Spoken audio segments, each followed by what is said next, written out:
Hoje você aprenderá a história completa da Bíblia e compreenderá tanto o Antigo quanto o Novo Testamento, desde Adão no Jardim do Éden até a morte dos discípulos do nosso Salvador. Sem dúvida, quando terminar de assistir a este vídeo, você não será o mesmo e saberá que a Bíblia é a fonte de informações sobre o Criador e Cristo. Claro, isso só ocorrerá se você abrir seu coração e sua mente e exercer sua fé para o que está escrito. Se você tem dificuldades para entender a Bíblia, neste vídeo você poderá compreender. E, depois de assistir tudo o que será mostrado, tenho certeza de que você será edificado e iluminado com as Escrituras. Tudo começou no início, e antes do início só existia o Criador. Ele nunca deixou de existir e existe desde a eternidade. Ele não teve origem, é a origem de tudo. Ele não foi criado, é o Criador de todas as coisas. Ele não começou a existir, é o Pai da eternidade. A eternidade é um atributo exclusivo do Criador. No início, o Criador criou os céus e a terra. No sexto dia, o Criador criou o homem à sua imagem e semelhança, e do homem criou a mulher. Adão e Eva foram criados perfeitos e puros e inocentes. Tinham plena comunhão com o Criador, viviam deleitados no jardim do Criador como mordomos da criação do Criador. No entanto, caíram em pecado e toda a raça humana foi precipitada nesse abismo de total perdição, pois todos estávamos em Adão. Adão e Eva tiveram 2 filhos, Caim e Abel. Por inveja, Caim matou seu irmão, tornando-se o primeiro homicida e fratricida da história. Mais tarde, Adão e Eva tiveram outro filho e seu nome era Sete. Dele começou a surgir uma descendência santa que se voltou para o Criador. Não demorou, no entanto, para que a terra se enchesse de maldade e violência. O Criador então decidiu eliminar da face da terra o homem que havia criado. Mas havia um justo, Noé. Por isso, o Criador derramou o julgamento através do dilúvio, salvando Noé, sua mulher e seus 3 filhos, Sem, Cã e Jafé, com suas respectivas esposas, em uma arca construída por eles. Por meio dos filhos de Noé, o Criador recomeçou a origem dos diversos povos. Sem se torna o pai das nações semitas, Cã se torna o progenitor das nações africanas e asiáticas, e Jafé o tronco das nações europeias. Mais tarde, o Criador escolheu uma família para formar o povo que seria o instrumento para trazer ao mundo o Messias prometido. Chama a Abrão, de Ur dos Caldeus. Este deixa sua terra e sua parentela e se torna um peregrino da fé, levantando altares ao Criador por onde passava. Continua com Abraão e seu sobrinho Ló, que chegou a ser pai de 2 nações, os Amonitas e os Moabitas. Quando Abraão saiu de Harã, tinha 75 anos. O Criador prometeu que ele teria um filho, o filho da promessa, e seria pai de uma nação numerosa, e nele seriam benditas todas as famílias da terra. Abraão esperou 11 anos sem que a palavra do Criador se cumprisse. Então Sarai, sua mulher, deixando de crer na promessa divina, entregou a sua serva Agar para coabitar com Abraão. Nasceu assim Ismael, que chegou a ser pai de uma nação numerosa, o povo árabe, inimigo histórico do povo de Israel. Quando Abraão tinha 99 anos, o Criador lhe apareceu e ordenou que saísse de sua tenda e contasse as estrelas do céu.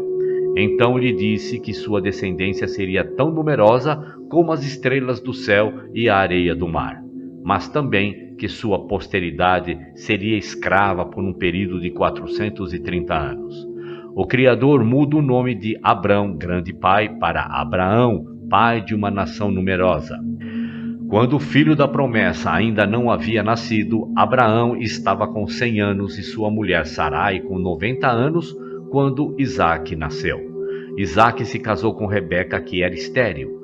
Depois de 20 anos de casados, Rebeca foi curada e lhes nasceram 2 filhos gêmeos, Esaú e Jacó. Esaú se tornou pai dos Edomitas, e Jacó, que em sua conversão recebeu o nome de Israel, se tornou pai dos israelitas. Jacó teve 12 filhos e uma filha. Por meio de José, o penúltimo filho, a família de Jacó se mudou para o Egito com 70 pessoas. Lá habitaram na terra de Gozém, uma região fértil. Essas 70 pessoas se multiplicaram de maneira assombrosa. Depois de 400 anos no Egito, saíram de lá sob a liderança de Moisés, com 600.000 homens, sem contar mulheres e crianças, ou seja, cerca de 2 milhões de pessoas. A peregrinação pelo deserto em direção à terra prometida continuou, e o que deveria ser feito em 3 meses levou 40 anos devido à incredulidade do povo e dos 12 espiões que foram conhecer a terra prometida. 10 deles retornaram com um relatório pessimista e incitaram e amotinaram o povo contra o Criador e Moisés. Diante dos gigantes daquelas terras, se sentiram como gafanhotos e diminuíram o poder do Criador. Então o Criador os castigou severamente, condenando todo aquele povo a perecer no deserto, permitindo que apenas Josué e Calebe, os espiões crédulos, entrassem na terra prometida. O povo de Israel andou em círculos no deserto durante 40 anos, 1 ano para cada dia que espiaram a terra. O deserto se tornou o maior cemitério do mundo, onde pereceu toda aquela geração que saiu do Egito, exceto os 2 homens que ousaram confiar no Criador. Após os 40 anos de peregrinação, temos 6 anos de conquista da terra sob a liderança de Josué, mas ainda havia muita terra para conquistar. Josué, servo de Moisés, introduziu o povo na terra prometida por um chamado do Criador e por uma capacitação extraordinária. Depois da morte de Josué, começa uma longa fase de 330 anos de governo teocrático, chamado período dos juízes. Foi um tempo de grande instabilidade espiritual e de altos e baixos na vida de Israel. No tempo dos juízes, o povo fazia o que lhe vinha à mente devido à dureza do coração do povo de Israel. Este foi oprimido por muitos inimigos. Nesse tempo, o Criador levantou líderes de grande estatura como Gideão, Jefité, Sansão e Samuel. Após esse longo período, veio uma nova fase, a monarquia. O povo de Israel, olhando para as nações vizinhas, pediu um rei, pois já não queria que o Criador governasse sobre eles. Samuel, o último juiz, então unge a Saul como rei sobre Israel.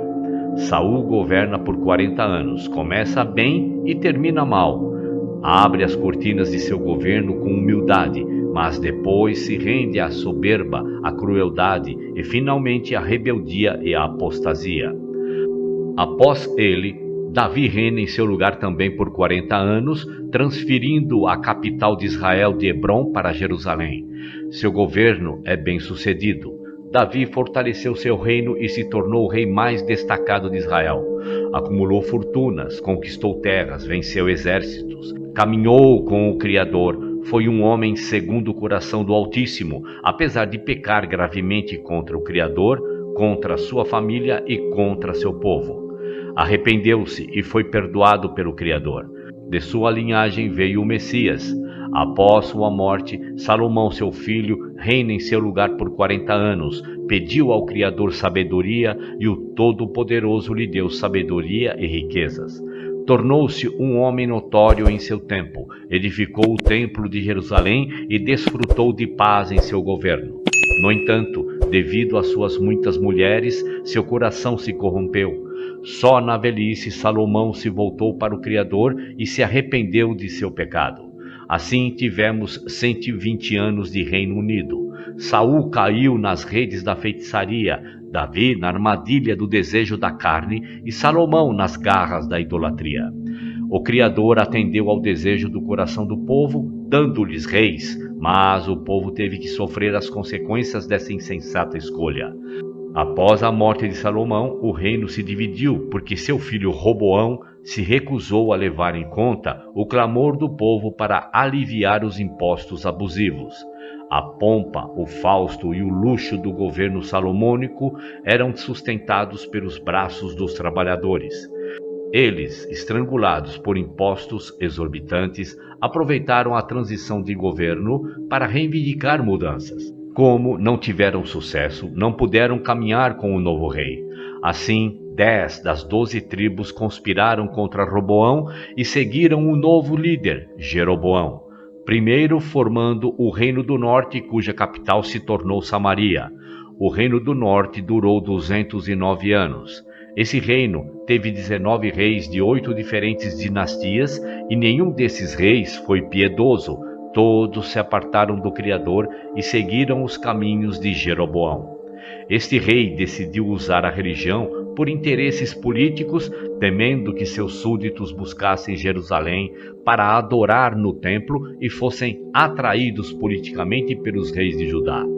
Jeroboão primeiro decidiu construir templos no Reino do Norte, em Betel, Gilgal e outros lugares. Neles, colocou um bezerro de ouro e induziu o povo a adorá-lo como se fosse o próprio Criador. Todos os 19 reis do Reino do Norte seguiram esse caminho. Todos foram ímpios e perversos. Nenhum buscou ao Criador.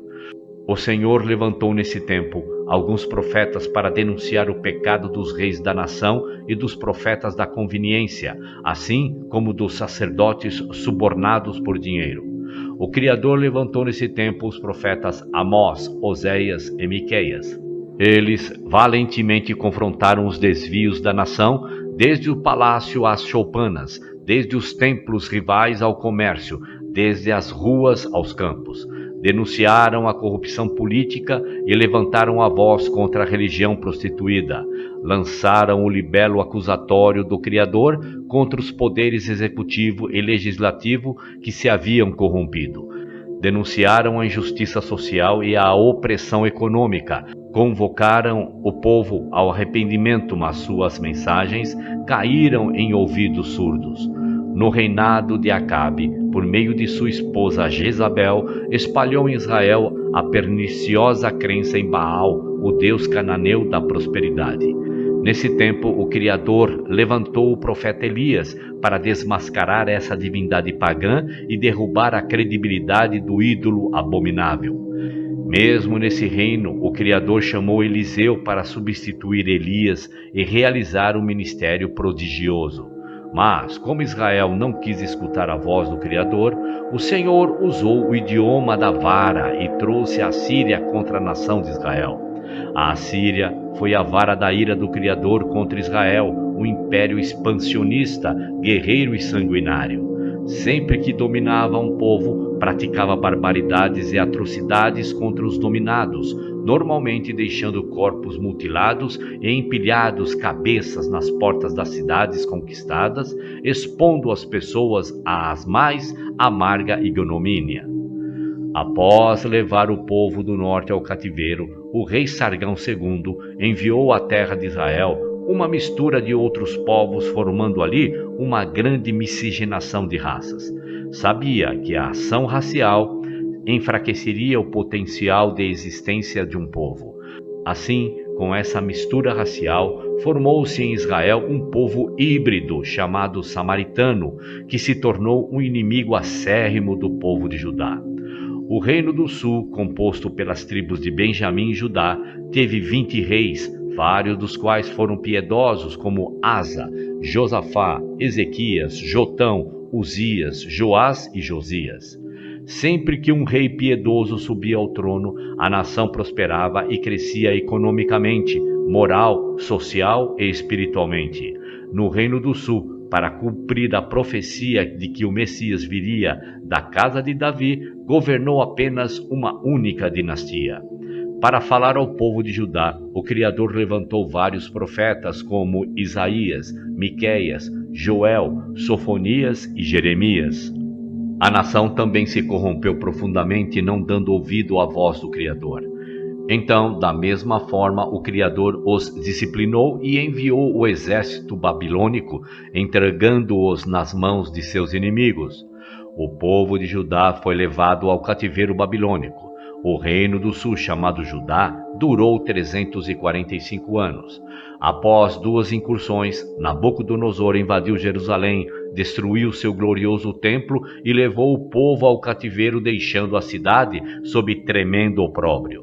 O povo esteve no cativeiro durante 70 anos, conforme a profecia dada pelo Criador ao profeta Jeremias. No período do cativeiro, o Criador levantou os profetas Jeremias, Ezequias e Daniel, e nesse período o povo foi purificado da idolatria e surgiram as sinagogas. Após o tempo determinado pelo Criador, o povo de Judá voltou à sua terra. Nesse tempo, isto é, a Babilônia já havia caído nas mãos do Império Medo-Persa. Ciro, anunciado pelo Criador 200 anos antes de nascer, libertou o povo judeu e abriu as portas para seu retorno à terra de Canaã.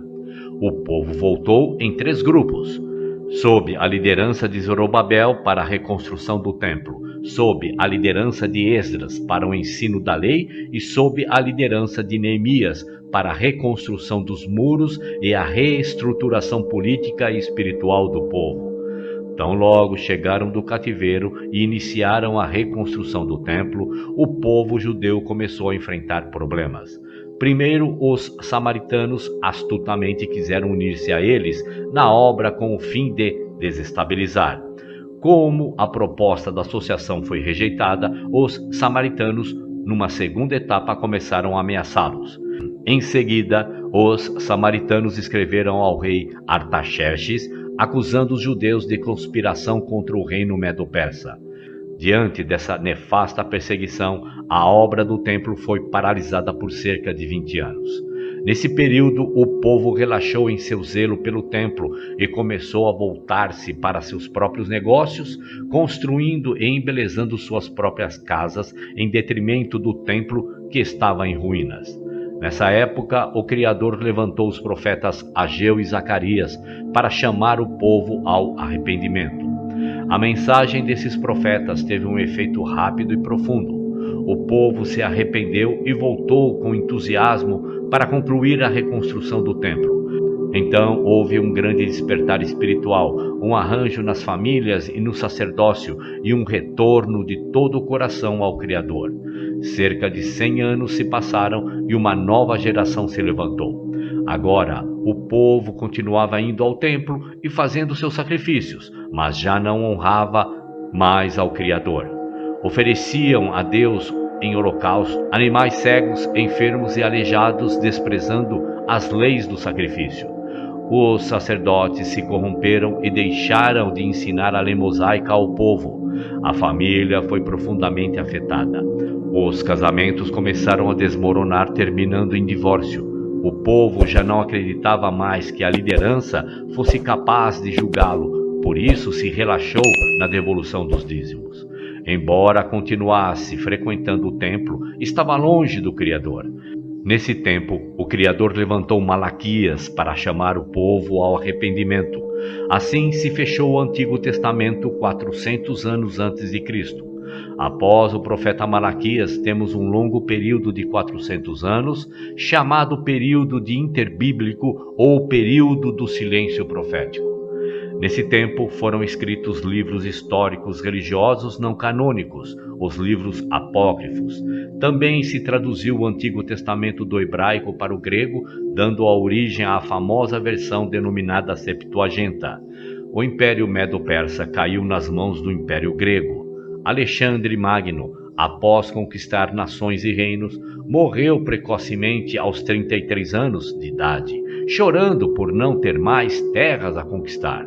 Expandiu poderosamente o seu império, difundindo a cultura helenística e a língua grega, tão úteis mais tarde para a divulgação rápida e sem fronteiras do Evangelho. Com a morte de Alexandre, o reino caiu nas mãos de 4 generais, sendo importante destacar o domínio dos ptolomaicos egípcios e dos seleucidas sírios, que sempre estiveram em conflito. Israel foi dominado ora por um, ora por outro.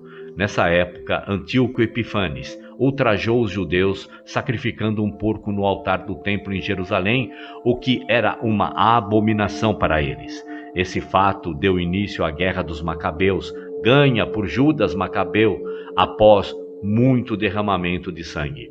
Mais tarde, no ano 63 a.C., Pompeu conquistou Jerusalém e os romanos passaram a dominar Israel. Herodes o Grande reinou em seu lugar. Herodes o Grande foi um grande administrador, pois ampliou e embelezou o templo de Jerusalém, construiu o porto de Cesareia, abrindo caminho ao comércio internacional e facilitando as viagens dos missionários pelo mundo, construiu a fortaleza de Masada e muitos palácios e fortalezas. No entanto, Herodes era um homem inseguro e violento. O medo de perder o trono o atormentou durante toda a sua vida. Casou-se 10 vezes e teve muitos filhos. Quando se casou com Mariana, mulher da nobreza, mandou matar todos os nobres de sua família por medo de perder seu trono. A pedido de sua sogra, nomeou Arquelau, seu sobrinho de apenas 17 anos, como sumo sacerdote de Jerusalém. Mas, mais tarde, ao ver que este conquistava a simpatia do povo, mandou matá-lo. Sua sogra, temerosa, fugiu para o Egito, mas Herodes enviou seus emissários atrás dela para matá-la. César Augusto o chamou a Roma por suas atrocidades, e antes de ir, no entanto, mandou matar sua esposa Mariana por temor a que conspirasse contra ele em sua ausência. Mais tarde, enviou 2 de seus filhos a Roma para estudar. Sua irmã Salomé insinuou que eles voltariam mais preparados para assumir o trono e Herodes não duvidou e mandou estrangular seus 2 filhos. Antes de morrer, fez jurar a sua irmã Salomé que mataria pelo menos um nobre de cada família de Jerusalém, porque queria lágrimas em seu funeral. Esse foi o homem que se alarmou quando soube pelos magos que um menino havia nascido na Judéia para ser rei de Israel. Depois que Herodes o Grande morreu por volta do ano 4 a.C., seu reino foi dividido entre 4 de seus filhos. Arquelau, um dos filhos de Herodes, reinou sobre Judéia, Samaria e Edom. Foi um péssimo rei, e os judeus, no final, pediram aos romanos que o retirassem do cargo. Roma, preocupada com os constantes problemas na Judéia, instalou ali um procurador ou governador romano. Assim, foi como os romanos começaram a governar diretamente a Judéia. Nesse momento, Pilatos era o governador. Nesta catastrófica situação estatal e política, na qual o povo eleito do Criador se encontrava sob o poder odioso dos herodianos e à mercê da escravidão do domínio dos romanos, fez com que se manifestasse como nunca antes uma esperança política pelo Messias, um grito de libertação e redenção da servidão ímpia. Foi então nessa época que o nosso Salvador, na plenitude dos tempos, cumprindo as profecias bíblicas, nasceu em Belém da Judéia. O Messias veio cumprindo a profecia e habitou entre os homens. Viveu entre nós cheio de graça e de verdade, compadeceu pelos homens caídos, calçou as sandálias da humildade, pisou nossa terra, comeu nosso pão, bebeu nossa água, sentiu nossa dor, chorou nossas lágrimas, carregou sobre seu corpo na cruz nossos pecados e ressuscitou em glória para nossa justificação. Tanto a cultura helenística quanto a romana se uniram à contribuição dos judeus na vinda do Messias ao mundo. Quando o nosso Salvador nasceu, a Palestina estava sob o domínio de Roma. Com a perseguição de Herodes o Grande, José e Maria fugiram com o nosso Salvador para o Egito, ficando lá até a morte do ímpio rei. Regressaram do Egito e se estabeleceram em Nazaré, cidade onde haviam vivido anteriormente. Lá, o nosso Salvador cresceu como filho de um carpinteiro. Aos 30 anos de idade, iniciou seu ministério, tendo sido batizado no Jordão por João Batista, identificando-se, assim, com os pecadores a quem veio salvar. Lá no Jordão, enquanto o nosso Salvador orava, os céus se abriram e o Pai falou: "Este é meu Filho amado, em quem me comprazo." Naquele mesmo instante, metaforicamente, o Espírito Santo desceu sobre ele em forma de pomba, revestindo-o de poder para iniciar seu ministério. Do Jordão, o nosso Salvador foi conduzido ao deserto pelo Espírito Santo, onde jejuou durante 40 dias e 40 noites, tempo em que foi tentado por seus anseios e dúvidas por 3 vezes. Sua compreensível humanidade quase o fez titubear, mas o Filho o venceu no deserto, sempre usando a espada do Espírito, ou seja, a entrega total à vontade do Pai. A fraqueza derrubou o primeiro no paraíso, mas foi derrotada pelo segundo Adão no deserto. Do deserto, o nosso Salvador, cheio do Espírito Santo, seguiu para a Galiléia, chegando a Nazaré, onde viveu a maior parte de sua vida.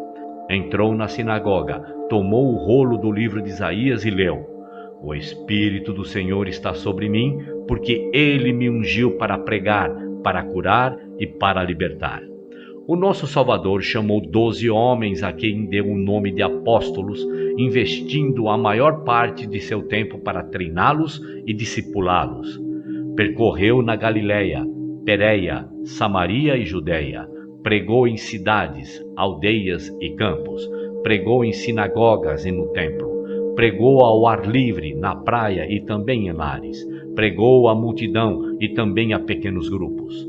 O nosso Salvador andou por todas as partes, fazendo o bem e libertando todos os oprimidos da sociedade e da religião.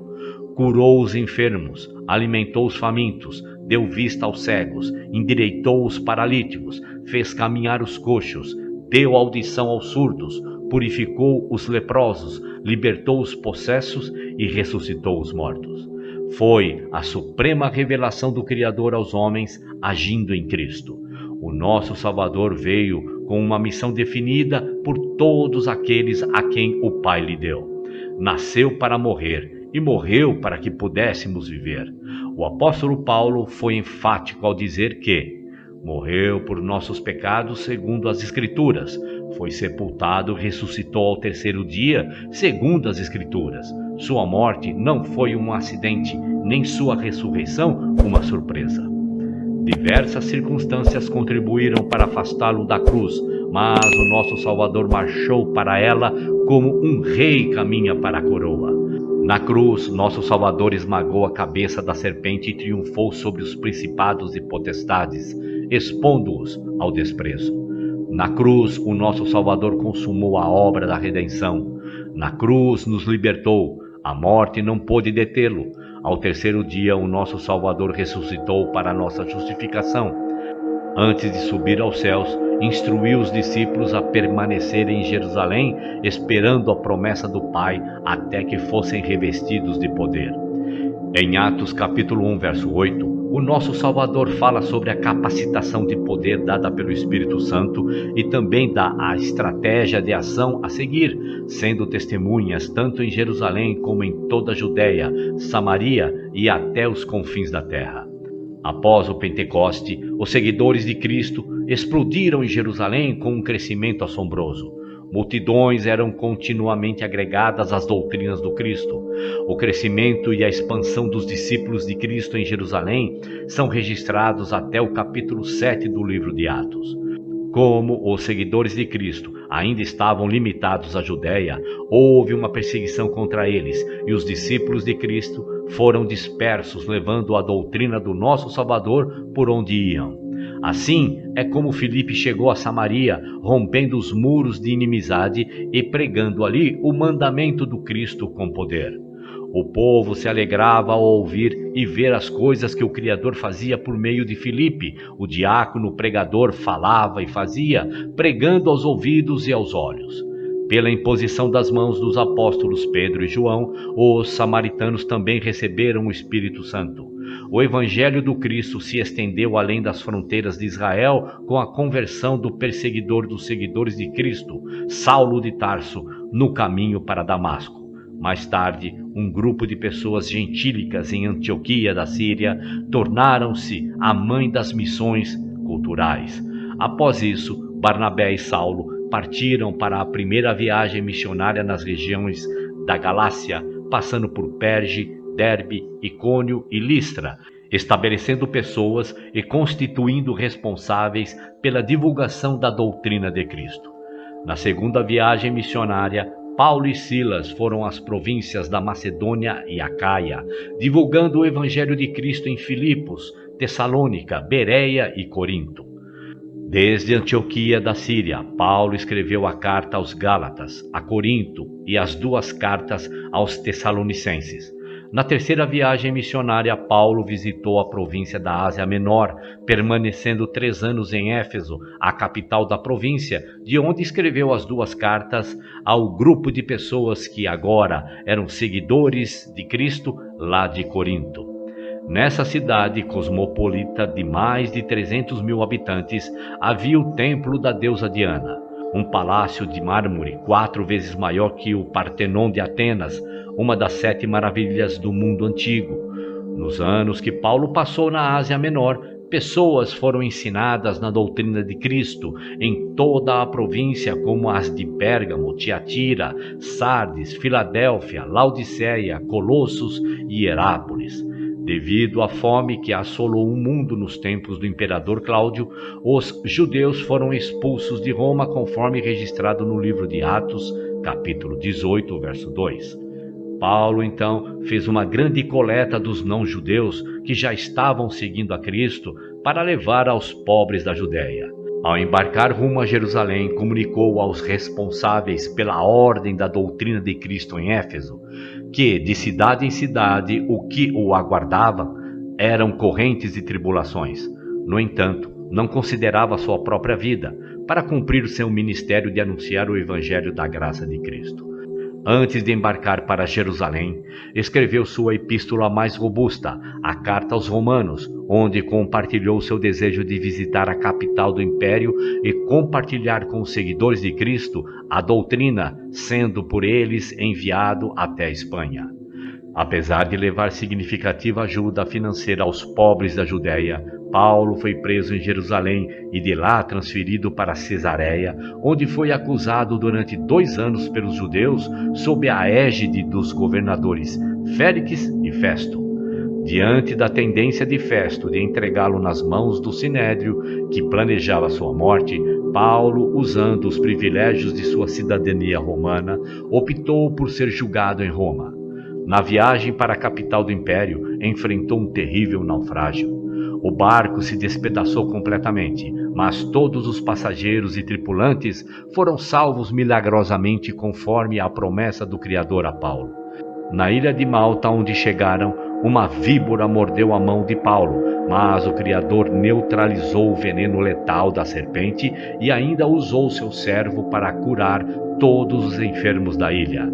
Assim, os malteses enviaram Paulo a Roma com todas as suas necessidades cobertas. Lá, permaneceu preso durante 2 anos em uma casa alugada e de lá, Paulo ensinou a doutrina de Cristo para a guarda pretoriana, estimulou os discípulos de Cristo a trabalhar e escreveu cartas aos Efésios, aos Filipenses, aos Colossenses e a Filemão. Após esse período, Paulo foi libertado da prisão e, em seguida, escreveu a primeira carta a Timóteo e a carta a Tito. Mas, a partir do ano 64, a perseguição contra os seguidores de Cristo, em vez de ser religiosa, passou a ser política e Paulo retornou à prisão, sendo encerrado em uma masmorra, um porão subterrâneo, escuro, úmido e insalubre.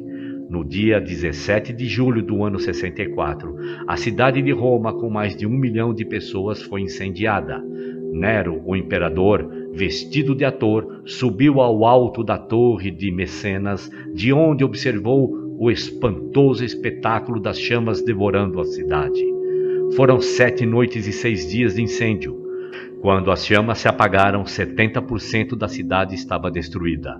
Dos 14 bairros de Roma, 10 deles foram devastados pelas chamas. Os 4 bairros densamente povoados por judeus e discípulos de Cristo deram a Nero um álibi para culpar os seguidores de Cristo pelo incêndio de Roma. Começa então uma brutal perseguição aos que seguiam as doutrinas de Cristo. Faltou madeira para fazer cruzes, tal era a quantidade de discípulos de Cristo crucificados. Os seguidores de Cristo eram atados em postes, cobertos de breu e queimados vivos para iluminar as noites de Roma. Foi uma verdadeira chacina. Dessa segunda prisão, Paulo escreveu sua última epístola, a segunda carta a Timóteo. Nela relatou a chegada de seu próprio martírio e a gloriosa esperança de tomar posse da coroa da justiça. Assim, por volta do ano 67, o veterano apóstolo foi decapitado, deixando, no entanto, para as gerações posteriores, um bendito legado, o Novo Testamento. Foi escrito num período de 50 anos. Temos 4 livros gráficos, os 4 evangelhos e 3 são sinóticos, ou seja, vistos de uma mesma perspectiva. São eles, os evangelhos de Mateus, Marcos e Lucas. O enfoque de Mateus é apresentar o nosso Salvador como Rei dos Judeus, escrito para os judeus e contém o maior volume de citação do Antigo Testamento e é o mais judaico dos evangelhos.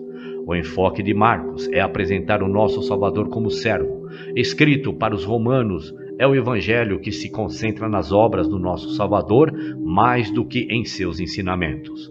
O evangelho de Lucas enfatiza o nosso Salvador como o Filho do Homem, escrito para os gregos por um médico gentil, historiador e viajante. Tem como propósito apresentar o retrato do nosso Salvador como o homem perfeito. Por isso, Lucas é o evangelista que mais fala da vida de oração do nosso Salvador e de seu ministério realizado no poder do Espírito Santo. João, escrito no final do primeiro século para refutar o gnosticismo, uma perniciosa heresia que negava a ação do Criador através do Messias, tem um enfoque diferente dos demais. Prova que o nosso Salvador foi verdadeiramente usado pelo Criador. João selecionou milagres realizados pelo nosso Salvador e declarações dizendo que nada ele poderia dele mesmo e afirmando que, assim, ele e o Pai eram um, não em uma trindade, mas sim em postura do Cristo e ação do Criador nele. Também temos os Atos dos Apóstolos, que relatam fatos relacionados com o grupo de pessoas que aceitaram a doutrina de Cristo desde seu início até a sua expansão para a cidade de Roma. 3 locais lideraram esse avanço: Jerusalém, Antioquia e Éfeso. 4 províncias do Império foram alcançadas: Galácia, Macedônia, Acaia e Ásia Menor. O livro de Atos não tem conclusão, pois a história das pessoas que passaram a ser seguidores de Cristo continua. Nós somos herdeiros e continuadores desse discipulado que nasceu em Pentecostes. Temos também as cartas do apóstolo Paulo aos seguidores de Cristo de Roma, Galácia, Éfeso, Filipos, Colossos e Tessalônica, assim como suas cartas pessoais a Timóteo, Tito e Filemon. Além disso, temos uma carta enviada aos judeus que estavam sendo tentados devido à perseguição, a retroceder na fé, que é a carta aos Hebreus. Também temos as cartas gerais escritas por Tiago, Pedro, João e Judas. Finalmente, temos um livro escatológico, o Apocalipse, que narra a vitória triunfal de Cristo e de seus seguidores, escrito pelo apóstolo João na ilha de Patmos por volta do ano 96.